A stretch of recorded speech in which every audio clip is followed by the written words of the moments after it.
kalat-kalat na mga pag-ulan, iiral pati sa kanluran ng bansa at ilang bahagi ng Bicol Region at Southern Mindanao. Epekto ng mga cluster, dulot ng unti-unting pagbabago ng klima sa loob ng 2 linggo. Pilipinas magiging bagyo-free hanggang this coming week.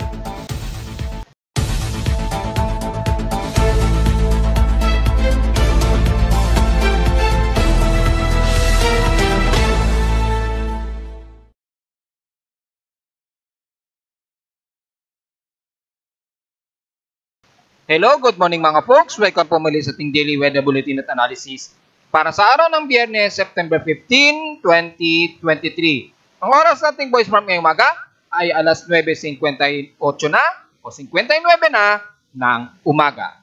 Stationary, magiging lagay ng panahon natin ngayong araw. Kahit kahapon ay ganun ang halos mangyayari ngayong araw na magiging maulap at mga inaasang kalat-kalat na pag-ulan. At aasahan din ang mga ilang moderate to violent thunderstorms nitong maghapon, lalo na sa hapon o sa gabi, at inasa hanggang madaling araw ay magkakaroon kayo ng makakaranas ng mga pagkulog at pag-iglat dahil nga gaya na ating sinabi at pinost ko na rin sa aking Facebook page ay unti-unti nang magpapalit ang ating onset ng klima sa loob ng 2 linggo. Probably ay bago ito mag-autumn equinox. At dahil sa unti-unting magpabago ng klima ay inaasahan natin na ang huling bugso ng sunod-sunod na mga violent thunderstorms ay iiral sa atin this weekend.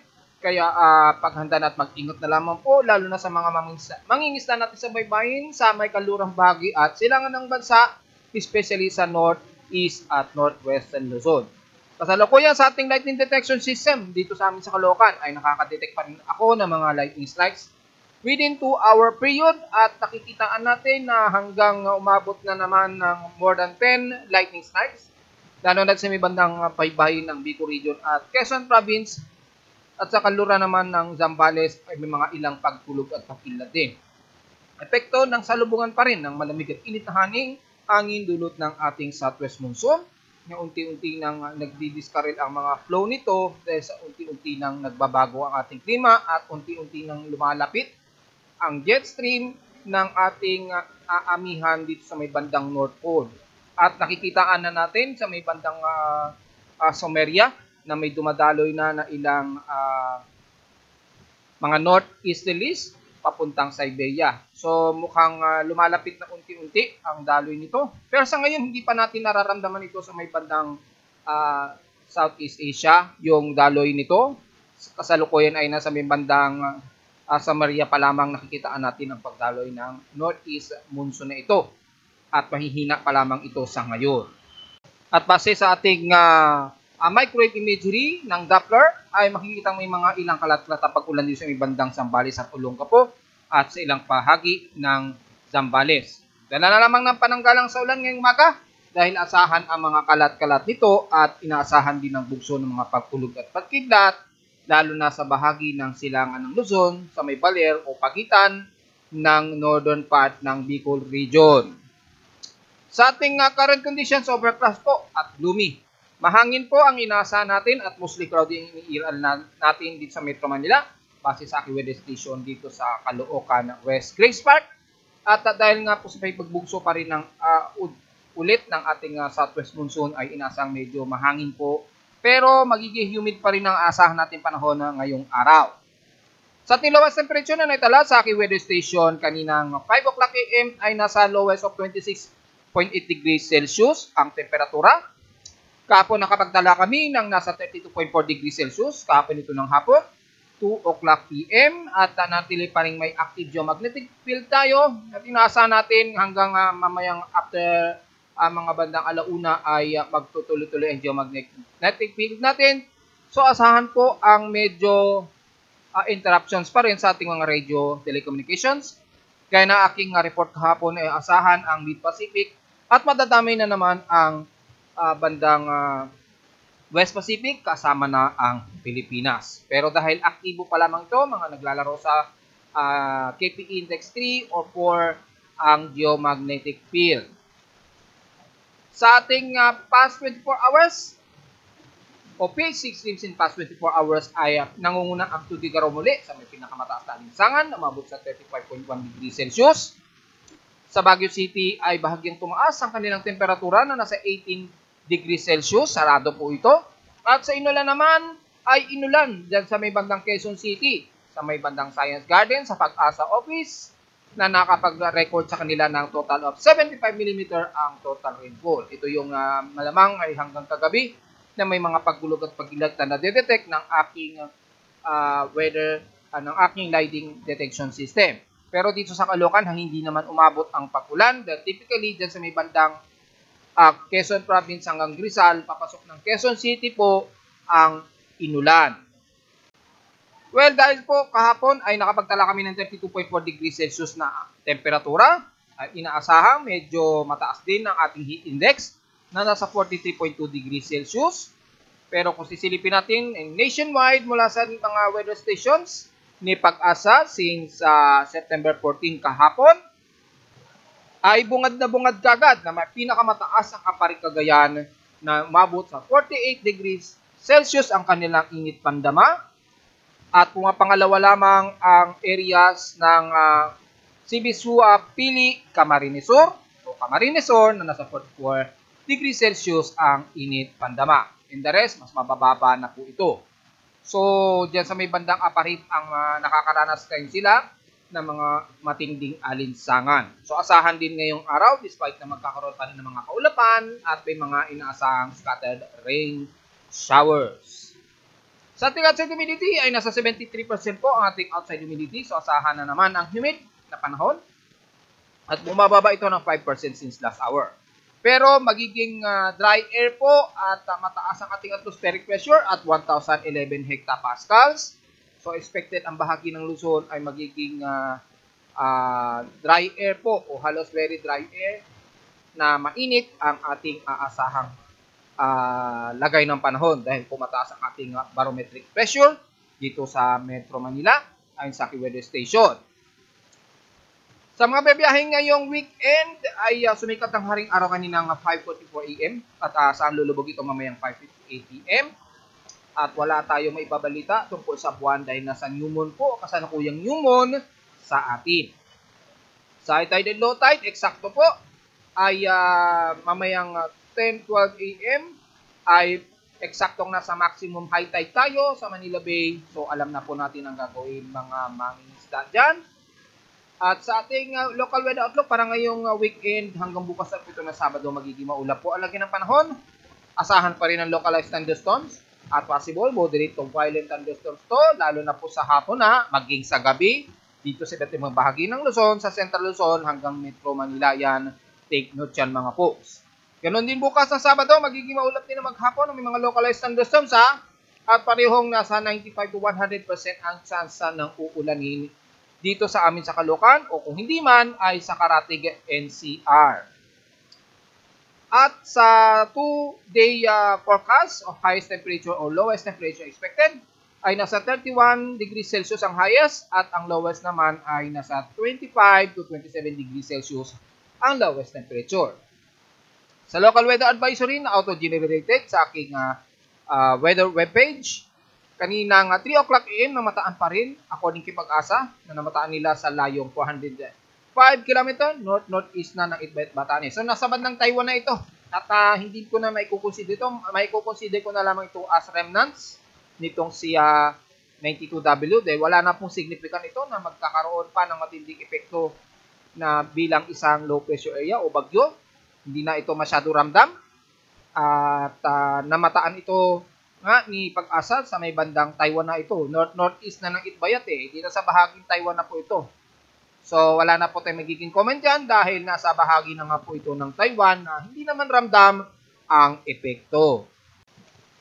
Ayon naman sa ating satellite imagery na Himawari real-time ay makikita po ang kalat-kalat na kaulapan ngayon na umiiral at unti-unting nang nagkakaroon ng escalation o medyo kalituhan sa pagbabago unti-unti kasi ng ating klima na dahil malapit na o nalalapit na ang autumn equinox which is sa September 23 na nga po ito ngayong taon At dahil sa unti-unting nag-escalate o nagbabago na naman ang temperatura sa bahagi natin sa may paligid ng bansa ay unti-unti na rin nagkakaroon ng mga kalat-kalat na kaulapan. Dahil dito ay nagsasalubungan palagi o asahan na pagsasalubungan na ng init na bahagi ng temperatura at malamig. Portion nito ng Pilipinas, ayan po, yan. Yan, ito yung hotter areas o warmer areas. Ito yung colder areas. So, asahan po natin ang mga localized thunderstorms sa pagitan na yan. Inaasahan natin, lalo na pagdating po o pagsapit ng hapon o gabi. Maging ng madaling araw, asahan natin yan sa mga areas na pinagitan ko na yan na magkakaroon ng mga localized thunderstorms. Mas madalas po ang moderate to violent lightning strikes. So, asahan na lalagpas ito ng mga 100 strokes na naman ayon sa aking lightning detection system sa nakalipas na 3 araw na po. So, ngayon ay umaga pa lamang, nakakaranas na naman tayo ng mga pagpulog at pagkidlat, lalo na sa may bandang bahagi nito ng northeastern at northwestern Luzon at ilang bahagi dyan sa may bandang katimugang parte ng bansa. So, asahan po natin at dahil kalat-kalat mo kaulapan ay bukod sa maulap ay maalisangan pa rin, ang aasahan pa rin natin sa may extreme Northern Luzon, lalo na sa may bandang Batanes to Islands. Damay na po ang bahagi ng Cagayan, Tuguegarao at Cordillera Administrative Region at maging sa Ilocos Norte. Despite na magkakaroon mga partly to mostly cloudy, mataas po ang ating alinsangan dyan at humid. Pero sa portion nito na Ilocos Norte pababa ng bandang Pangasinan sa may kalurang bahagi ng Northern Luzon, magiging maulap po at mga inaasahang senaryo ng mga scattered rain showers po at mga localized thunderstorms din, especially sa may bandang kanluran ng Zambales sa baybayin hanggang Olongapo na po yan. At madadamay na rin ang bahagi ng Bataan. Siyempre, dahil malapit yan sa portion ng NCR, sahan na magkakaroon din ng mga partly cloudy ang bahagi ng Central Luzon at NCR, kasama na dito sa amin sa Caloocan. Pero typically, ang sansa ng pag-ulan dahil ayon sa forecast mataas, ay asahan na natin lagi na magkakaroon ng mga kalat-kalat na senaryo ng pag-ulan dito sa Metro Manila. Kaya kahapon ay inulan nga ang Quezon City. At mula dyan sa may central ng Tuguegarao, pababa nga po ng bandang Nueva Ecija, sa may Central Luzon, pababa ng Tarlac, magiging partly cloudy rin. At humid ang inaasahan nating panahon, kasama na ang Metro Manila at ilang bahagi ng Cavite, pababa ng Laguna, Batangas area. Pero despite yan ay aasahan ng mga ilang maulap na papawirin at inaasahan ang mga localized thunderstorms sa pagsapit po ng hapon, maging sa gabi o ng madaling araw. So, expected, kahit sa madaling araw, habang natutulog tayo, bigla tayo makakaranas sa mga ilang scattered showers. Although, mga biglaang bugsuan lamang ito at hindi naman umaabot ng mahigit 2 hours ang atatagal ng ulan, pero asahan po na biglang malakasan ang buhos nito na halos magkakaroon ng potentially flash floods dahil po sa mga localized thunderstorms. Kabilang na ang bahagi ng Isabela, pababa ng Aurora region, bahagi ng Quezon Province po yan, patungo ng bandang Atimunan, Quezon. Take note yan mga folks. Kasama na ang bahagi ng Bicol Region, lalo na sa may eastern part, hanggang Catanduanes Island, ay magiging pulutong din ang mga kulapan at asahan ng mga scattered rain showers and localized thunderstorms. Ang bahagi, lalo na sa bahagi ng Mimaropa, kita naman natin sa ating heavy rain potential, scattered rain showers po, na moderate to heavy rain showers ang iral. Pero pasulpot-sulpot po dahil scattered nga po ang kaulapan nito na nagdadala ng mga ilang heavy rain showers dyan sa bahagi malapit sa may bandang Puyo at Coron, dyan sa Palawan. Siyempre, madadamay na rin ang Puerto Princesa at areas ng Balabac at Baltarasa. At mula sa may Southern Luzon, kasama na ang parte ng Visayas ay magiging kalat-kalat din ng mga kaulapan. Pero despite yan ay asahan ang medyo humid na temperatura at mataas ang heat index.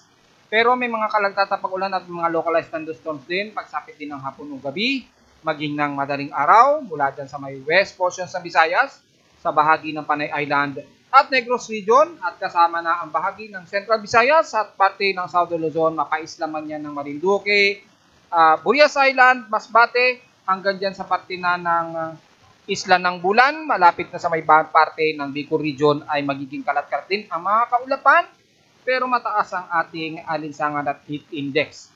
Despite yan, magkakaroon pa ng mga kalat-kalat ng mga pag-ulan po, lalo mo sa hapon sa gabi, maging sa may Central Visayas, kasama na ang Cebu, Bohol at bahagi ng Southern Leyte areas. Sa may silangan ng Visayas, asahan din ng mga kalat-kalat na pag-ulan pagsapit lalo ng hapon o gabi. Pero sa ngayon ay mga partly cloudy to mostly cloudy rin ng ilan ang buong bahagi ng Samar Region. Dahil kung sisilipin natin sa February 8 ng mas malapitan, ay nanatiling mataas ang water vapor sa bahagi ng Northern Samar area sa may bandang Lawang, Alin, pababa ng Katarman, San Policarpio at sa west portions, dyan sa may Catbalogan City, pababa ng Basay at maging sa may bandang Tacloban. So asahan pa rin ang mga kalat-kalat na pag-ulan lalo na sa hapon o sa gabi. Dahil bukod sa humid ngayong umaga ay yun nga yung mga pagkalat-kalat na pag-ulan lalo na sa hapon o sa gabi. Pero inaasahang hindi naman ito magdamagan ng mga pag-ulan. Pero expect ang biglang bugso po ng biglang moderate and heavy rain showers na biglang titigil sa mga pag-ulan. Especially yan magaganap sa hapon o sa gabi. Take note yan mga folks ha. At sa bahagi ng Mindanao areas ay kasalukuyan pong nagkakaroon ng heavy rains ang bahagi ng Davao Region, kasama ang Davao City, bahagi ng General Santos City at bandang dyan sa isla ng Sarangani area. So potentially ay maaaring magtatagal ito mga at least mga 30 minutes to 1 hour ang mga pag-uulan dyan na heavy rain showers. Ingat po sa bilang flash floods po at inaasahan sa maghapon ay magkakaroon ng mga scattered rain showers pa rin na potentially moderate and some heavy rain showers. Sa may Zamboanga Peninsula, medyo maalinsangan muna, lagay ng panahon, pero pagsapit ng hapon o gabi ay asahan uli ang mga medyo partly cloudy to mostly cloudy at mga kalat-kalat na pag-ulan lalo na sa bahagi niyan ng Zamboanga del Norte at ilang bahagi ng Zamboanga Peninsula. Sa BARRM ay asahan din ang mga medyo maalinsangan muna papawirin pero magkakaroon ng mga partly cloudy to mostly cloudy at asahan din ng mga scattered rain showers na may mga pagpulog at pagbigla. Medyo nagmo-moderate lamang ang mga biglaang mauulap sa bahagi ngayon ng Mindanao, lalo na sa may bandang Sorsogon area at BARRM, pero expected pa rin ang mga isolated showers yan mga folks ha. Pero maganda na rin yan dahil para maibsan naman ang tinding alinsangan ngayong umaga. Sa bahagi ng Northern Mindanao, magiging partly cloudy rin ang inaasahan at medyo maalinsangan din nalagay ng panahon despite na may mga ilang kaulapan na iiral sa hapon sa gabi at isolated rain showers ang iiral din. So generally halos ang buong Mindanao makakaranas nito pero mas makakaranas ng mga heavy rain potential ang bandang Southern Mindanao area maging dyan sa bahagi ng Davao City. So sa mga kababayan natin sa Davao ay magdalala lamang ng pananggalang hindi lang sa tinitikat na araw kundi sa inaasahang mga biglaang buhos ng ulan na potentially heavy rain showers. At dahil sa mga senaryo pa rin ng mga pag-ulan, silang iba't ibang bahagi ng bansa, especially sa may kalurang bahagi ng Northern Luzon, dyan sa may Zambales at Pangasinan, nakataas pa rin according sa data feed ni Pag-asa ang kanilang General Flood Advisory sa area na yan ng Pangasinan at west portions ng Zambales at Bataan. So damay-damay na po, ang kaulongga po yan mga folks. Buong Mimaropa, nakataas din ang red flood warning sa buong Mimaropa area. So alam niyo na po ang ibig sabihin yan, buong Palawan area na yan at buong Mindoro areas. Sa may Mindanao naman, ang buong Northern Mindanao at ang buong Zamboanga Peninsula nakataas po. Sa red general flood warning, natataasin ang pagbaha dahil sa aasahan nating mga kalat-kalat na pag-ulan lalo na sa hapon o maging madaling araw sa area na yan ng Mindanao. So damay-damay na ang Surigao area, Agusan del Norte hanggang sa may bandang Agusan del Sur. So hanggang Bislig po yan So area ng Caraga ay nakataas po ng flood warning. So damay din ang Cagayan de Oro, Iligan, dyan sa may bandang Iligan at bahagi ng BARRM. Papasok na po yan ng Pagadian sa buong Zamboanga Peninsula na nakataas ang flood warning. Sa moderate naman ay ang bahagi ng Davao Region mula Compostela Bari hanggang dyan sa may Davao City kasama na Mati, Digos hanggang dyan sa bahagi ng isla ng Sarangani. So ingat na lamang po kung sakaling magkakaroon ng tuloy-tuloy na pag-ulan dahil gaya na po ng ating forecast kanina ay expected pagdating ng hapon o gabi ay asahan ang mga kalat-kalat pa rin mga pag-ulan hanggang sa posibleng umabot ng madaling araw. Ang mga kalat-kalat na pag-ulan nito na may pagkidlat at pagkulog. Samantala, sa ating monthly seasonal cycle or ng monthly global temperature na average temperature sa pangkabuuan o sa buong mundo o global seasonal temperature natin. At kalalabas lang ng mga data at na-post ko na to kagabi ay mula rito sa GIS temperature ay ng NOAA at ng iba't ibang agencies ay makikitang bahagyang bumaba naman yung kanyang temperatura. Pero may tutuloy pa rin pinakamataas na temperatura sa buong Agosto nito ngayong taon na 2023. Mas mataas pa rin ang month of August ngayong taon na nasa 2.53 degrees Celsius, di gaya since 1980. Pero mahaba kasi yan. Pero finilter ko na lamang yan starting ng 1980 para sumabay sa taong ko o sa edad ko. At makikita nga po na since 1980 ay nangunguna pa rin ang pinakamataas ngayong nitong Agosto ngayong taon na may pinakamataas na temperatura. So hindi pa rin maganda yan despite na bumababa. Dahil every time naman na nagpapalit ang klima ay bahagya talagang bumababa ang temperatura sa pangkalahatan. Dahil nga po sa Northern Hemisphere natin, typically lumalapit na rin kasi ang winter season at nalalapit na rin ng autumn equinox dahil dyan ay unti-unti nang nababawasan ang temperatura. Pero nanatili pa rin itong pinakamainit na temperatura ng taon ngayong 2023 sa buwan ng Agosto. Ayan no? Pinakamataas. At sa Asia naman, mula sa isang Japan agency na nagsusuri sa global temperature sa Asia, sa pangkalahatan sa global ay tumaas din at 0.66 degrees Celsius ang temperatura sa pangkalahatan mula noong July na nasa 0.62 degrees Celsius lamang ang huling highest temperature nito. Ngayon ay halos 0.66 degree na lang po ang pinakamataas ang temperatura. So, kung average temperature natin ng mga nasa 26 degrees Celsius, di ba? Lumalabas, magiging 27.2 degrees Celsius ang magiging average temperature nito kung sakali. So, imagine niyo next year ay inaasahan nating aabot sa lagpas 40 degrees Celsius ang pinakamataas na temperatura natin sa bansa.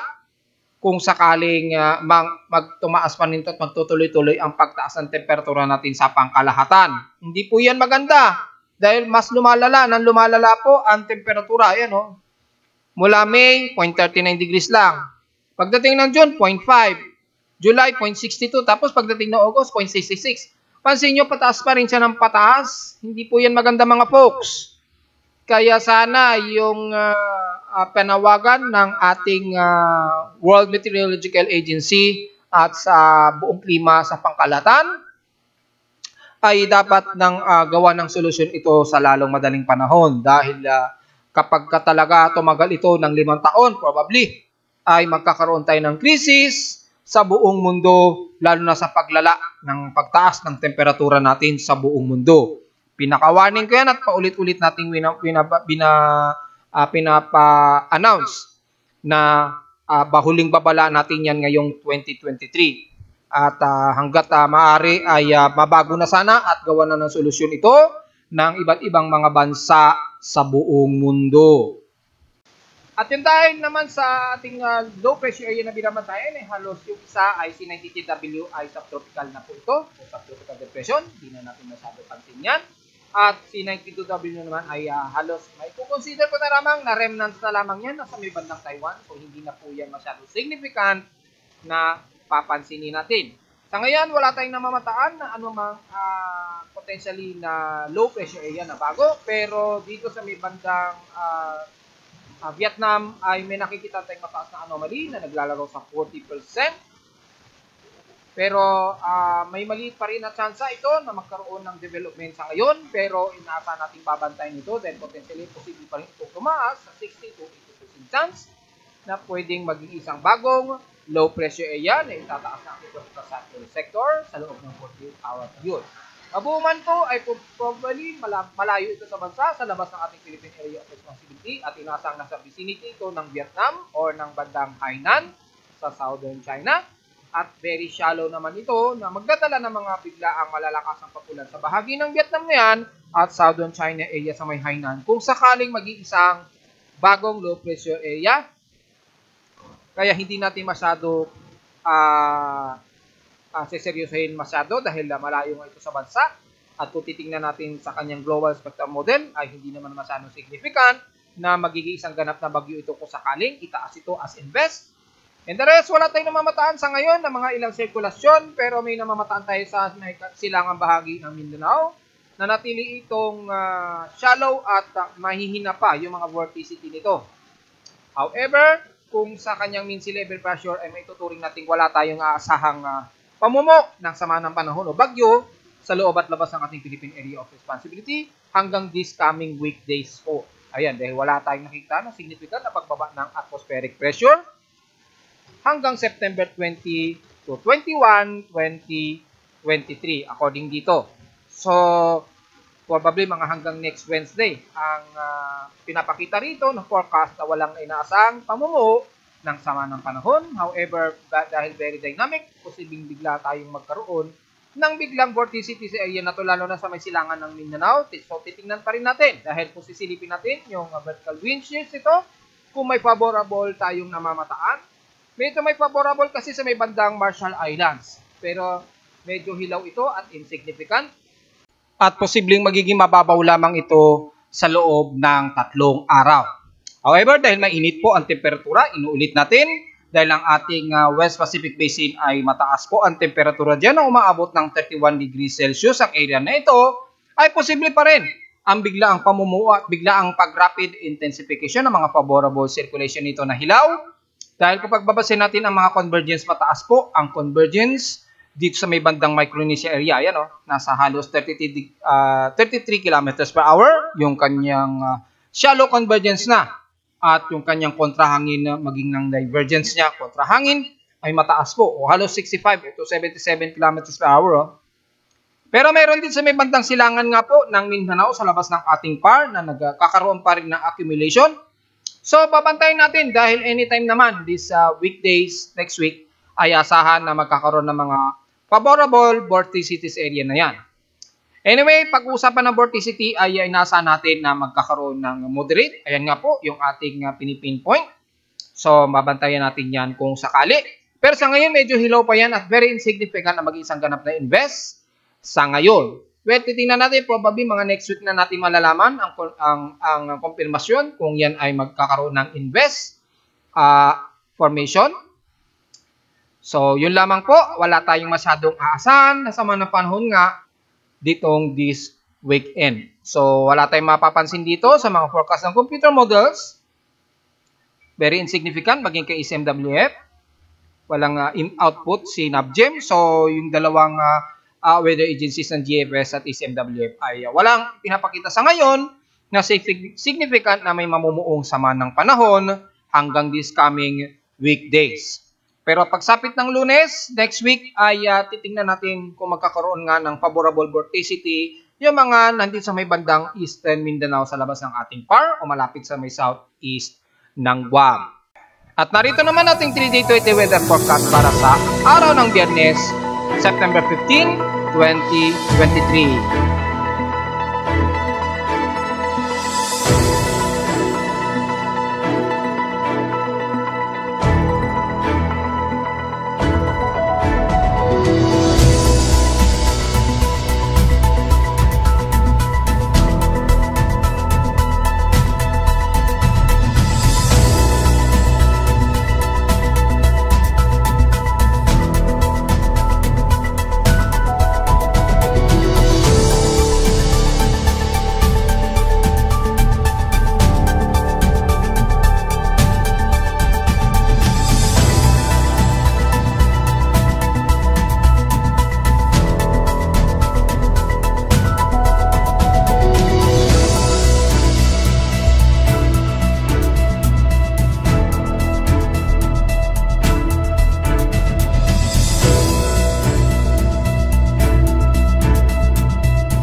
At hanggang dito na lang po ating daily weather bulletin at analysis para sa araw ng Biyernes, September 15, 2023. Huwag po kalilimutan na mag-like, share, and subscribe po sa ating YouTube channel at visit lamang anytime sa aking website na www.pimoweather.com para sa may pamang detalye na gusto nyo malaman sa aking website. Bisitahin nyo lamang at sa gusto nyo malaman na hindi natin nabanggit ngayong umaga sa ating report.